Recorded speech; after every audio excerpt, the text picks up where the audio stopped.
Hello guys, this is Akash Kumar. Again, you're welcome in my world. जैसे कि guys आपको पता है कि हम द हिंदू न्यूज़पेपर जो है, English newspaper, one of the best English newspaper in this country India. ठीक है गाइज।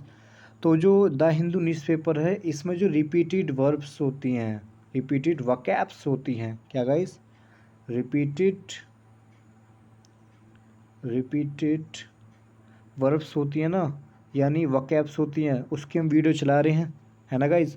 तो ये वो रिपीटेड वर्ब्स हैं जो बार बार रिपीट होती हैं, जो द वकैब दो द हिंदू जो न्यूज़पेपर है ना, द हिंदू इन इन वकैब्स को बार बार यूज़ करता है। ओके गाइज, पता क्या चलेगा आपको कि ये बार बार यूज़ करता है, क्योंकि गाइज क्या होता है कि अगर आप द हिंदू न्यूज़पेपर को आप अगर एक महीने लगातार पढ़ते हैं, 1 मंथ, एक महीना अगर आप लगातार पढ़ते हैं, तो आपको अंदाज़ा लग जाता है कि भाई ये वकैब रिपीट हुई है, ये वकैब रिपीट हुई है ना। तो गाइस लेते हैं वकैब। पहली वकैब जो है हमारी वो है नेगोशिएशन। क्या गाइस, नेगोशिएशन मीन्स बातचीत, a formal informal discussion between people who are trying to reach an agreement। Okay guys, तो जो पहला है हमारा नेगोशिएशन, नेगोशिएशन मीन्स होती बातचीत। एक ऐसा फॉर्मल, जैसे कहीं युद्ध हो रहा है, जैसे अभी आपने देखा होगा कि जो वॉर हुआ था यूक्रेन और रसिया के बीच। ओके गाइस, तो यूक्रेन रसिया के बीच वॉर हुआ था, उसमें क्या हुआ था कि भाई बातचीत हो नहीं पा रही थी, रसिया बार बार अटैक हो रहा था, कर रहा था ना।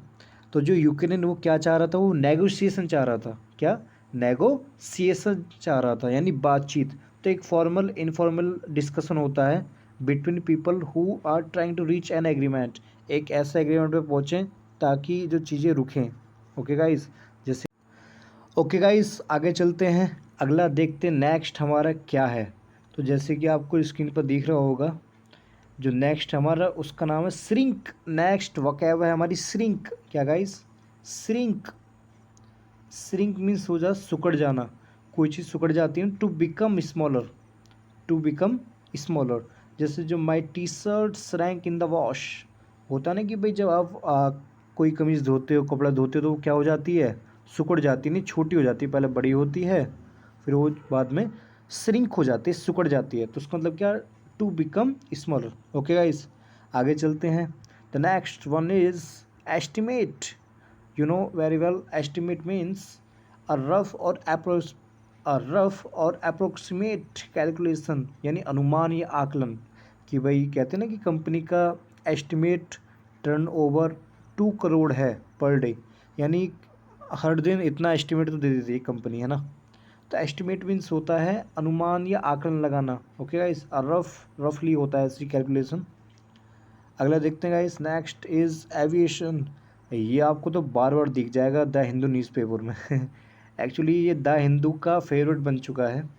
ओके गाइस, ये जो एविएशन है, एविएशन, एविएशन मीन्स होता है the activity of flying aircraft और ऑफ डिज़ाइनिंग, प्रोड्यूसिंग और मेंटेनिंग दैम, यानी विमान बनाने और उड़ाने की विद्या बैमानी की।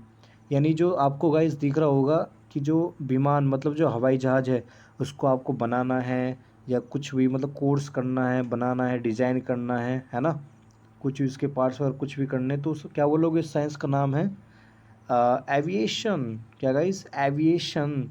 जैसे कि मैंने एग्जांपल दिया, आप देख सकते हो, I give many examples here. The aviation industry sector, ये कह सकते हो आप कि एक ऐसी इंडस्ट्री या सेक्टर जो किसकी है, एविएशन की, यानी वहाँ पर एयरक्राफ्ट बनते हैं, डिज़ाइन होते हैं। ओके गाइस, तो लेट्स मूव फॉरवर्ड, आगे देखते हैं। अगला गाइस, अगला है फियर्स। क्या guys, fierce. Fierce, fierce means होता है एंग्री, एग्रेसिव एंड फ्राइटनिंग, मतलब कोई चीज़ डरावना, डरावना एग्रेसिव हो, है ना। तो इसका एग्जांपल आई हैव, इसका example you can see that fierce इन्वेट अटैक वॉर। जैसे आपने देखा ना कि जो रसिया, दोबारा इस पे जाएंगे रसिया यूक्रेन में वॉर हुआ था, तो उसमें जो यूक्रेन की जो हालत हो गई थी, बहुत भीषण युद्ध हो गया था, मतलब बहुत बुरा युद्ध, सब कुछ तहस नहस कर दिया था ना। तो आप कह सकते हो कि fierce invade attack war in Ukraine. क्या guys? Fierce invade in Ukraine या on Ukraine, sorry on Ukraine. ठीक है गाइज, तो फियर्स में डरावना बड़ा खतरनाक वॉर किया गया था। और दूसरा फियर्स मीन्स वेरी स्ट्रॉन्ग भी होता है। क्या गाइज? Very strong. ठीक है, इज़ वेरी स्ट्रॉन्ग, कड़ा मुकाबला। जैसे कि दी फियर्स कंपटीशन फॉर जॉब्स। आपको पता है कि आजकल जॉब्स का ज़माना है, कंपटीशन का ज़माना है, तो उसमें बड़ा वेरी स्ट्रॉन्ग है। कैसा ज़माना? वेरी स्ट्रॉन्ग है। तो you can see that fierce competition for jobs, यानी जॉब के लिए एकदम कड़ा मुकाबला भाई साहब, किस किस को देगी सरकार like that.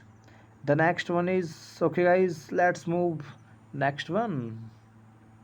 So you can see on the screen it is at the helm. What is it is? It is at the helm.